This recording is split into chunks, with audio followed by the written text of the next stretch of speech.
Seriously সত্যি সুন্দর আর সত্যি এটা সবথেকে বড় দুর্গা। কিন্তু এটার সাথে একটা কন্ট্রোভার্সি জড়িয়ে আছে, এটাকে আমি একটু পরে কথা বলছি তোমাদের সাথে। হ্যালো এভরিওয়ান, আমার চ্যানেলের নতুন একটি ভ্লগে তোমাদের সকলকে ওয়েলকাম। আজ মহালয়া, দেবী পক্ষের শুরু। তো আজ আমাদের প্ল্যান ছিল সকাল সকাল ঘুম থেকে উঠে মহালয়া শুনে বেরিয়ে পড়ব, কিন্তু বৃষ্টির জন্য সেই সব প্ল্যান তো আমাদের ক্যান্সেলই হয়ে যায়। তাই বিকেলে বেরিয়েছিলাম। কোথায় যাব কোনো ঠিক ছিল না। তারপর দুজনে মিলে ঠিক করলাম সোদপুরের শহীদ কলোনিতে যে 100 ফুটের দুর্গা হয়েছে সেটাই দেখতে যাই। সোদপুরের বুকে এত বড় আর ভালো একটা পুজো যে হচ্ছে সেটা নিয়ে আমাদের কোনো আইডিয়াই ছিল না। কিন্তু প্রশ্নটা হলো, সব থেকে বড় দুর্গা বলে যে ক্লেম করছে সেই নিউজটা কি আদৌ রিয়েল? চলো দেখে নিই। ফাইনালি প্রথম প্যান্ডেল দেখার জন্য ঢুকে পড়েছি আমরা রাস্তাতে। দেখি দেখা যাক কত দূরে গিয়ে আমরা দেখতে পাই। কিন্তু সত্যি কি এটা কি সত্যি সবচেয়ে বড় দুর্গা ঠাকুর এবছর? এটা কি সত্যিকারে? এটা তো অবশ্যই দেখমেশ। এখানে এসে যেন পুজো পুজো মনে হচ্ছে। চারিদিকে সারি সারি টুনি লাইট আর দূরে পুজোর গান বাজছিল, আর তার মাঝে এই পুকুরটার জন্য দেখতে যেন আরো বেশি ভালো লাগছে। আজকে যে আমরা মণ্ডপটা দেখতে এসেছি, সেই মণ্ডপটাকে এখনো অবধি যেটা ক্লেম করা হচ্ছে যে এটা নাকি 2024-এর সবচেয়ে বড় দুর্গা ঠাকুর। তো এটা কি আদৌ সত্যি? তোর কি মনে হয়, মানে এটা কি সিরিয়াসলি এটা হতে পারে 2024-এর সবচেয়ে বড় দুর্গা পুজো? এটা হতে তো পারে, সামনাসামনি আছি, যাই দেখে আসি। তো মনে আছে কদিন আগে খবরে আসছিল রানাঘাট থেকে নাকি সবচেয়ে বড় দুর্গা ঠাকুর ছিল, তো সোদপুরে কিন্তু সবচেয়ে বড় দুর্গা ঠাকুর হয়ে গেল। এটা একটু অদ্ভুত লাগছে না? সেটা এটা দেখি তারপর না আমি শেয়ার করতে পারবো। একদম ঠিক কথা। কারণ রানাঘাটেরটাও তো আমি দেখিনি এখনো না, এবারে সবটাই দেখে মানে শোনা খবর। এটা এসেছি যখন এটা নিজের চোখে আগে দেখে নিই, তারপর অবশ্যই শেয়ার করবো। ওকে ঠিক আছে, চল তাহলে দেখি। হ্যাঁ, ভিতরে যাই কেমন আছে।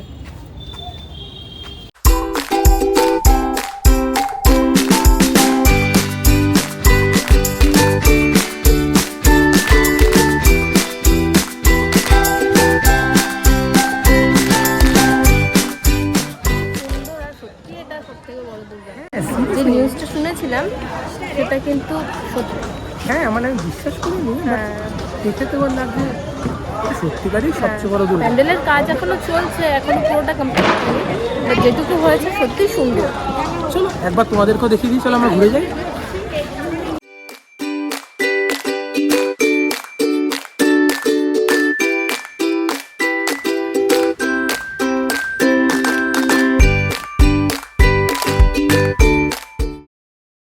মাম্মাম তো আজ আমার বেজায় খুশি। প্রথমবার পায়ে হেঁটে ঠাকুর দেখার মজা যে কতটা সেটা ওকে না দেখলে বুঝতেই পারতাম না। ওকে যেন কিছুতেই ঠাকুরের সামনে থেকে সরাতেই পারছিলাম না। ঘুরে ফিরে বাবু মণ্ডপের দিকেই দৌড়চ্ছে।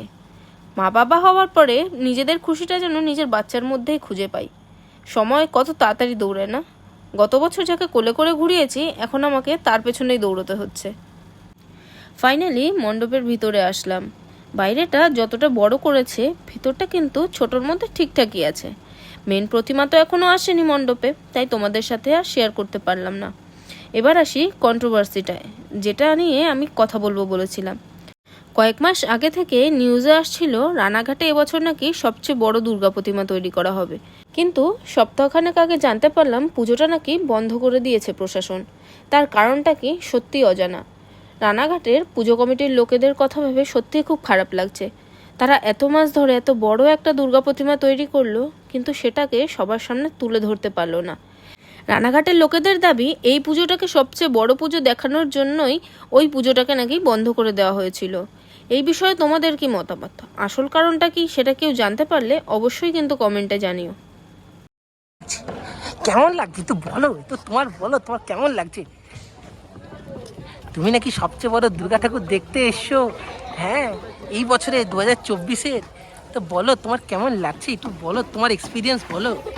কি দেখতে ব্যস্ত? বড় দুর্গা দেখতে ব্যস্ত। সত্যি দেখি কি দেখছো, দেখি তোমার চোখ দিয়ে দেখি কেমন হবে। তুমি বাচ্চা মেয়ে দেখতে ব্যস্ত, এটা সত্যি কথা। কাকে দেখে করছো? এই আরেকটা ভাই, ছোট্ট বেবি, এই একটা ছোট্ট ভাই, এই একটা ছোট্ট ভাই। কি দেখাচ্ছ? কি দেখাচ্ছ? ও বাবা, বড় ননদ। ও থাকবে না কোনো মতে, কি? ও এখন নামবে, ও শুধু বড় ননদ দেখবে, দৌড়াবে, ও এখন এই করবে। যাই বল, চারিদিকে লাইটিংটা কিন্তু খুব সুন্দর করেছে।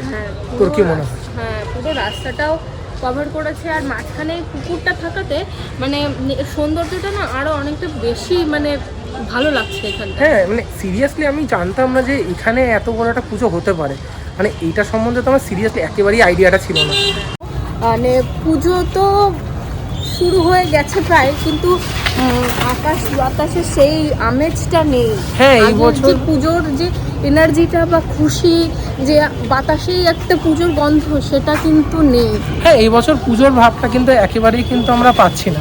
মানে লিটারেলি বাইরে আজ বেরিয়েছি, আজকে মহালয়ার দিন, বাট কোনোভাবেই কিন্তু পুজো যে ফিল সেটা কিন্তু একেবারের জন্যেই নেই। আজ শুধু আমরা না, অনেকেই দেখলাম বেরিয়েছে। দেখেও ভালো লাগলো যে সবাই আবার আগের স্বাভাবিক জীবনে ফিরতে চাইছে। তো চলো, আজকের ব্লগটা এখানেই শেষ করছি। যদি তোমাদের কিছু ভালো লেগে থাকে তাহলে লাইক, কমেন্ট আর সাবস্ক্রাইব করে দিও। টাটা।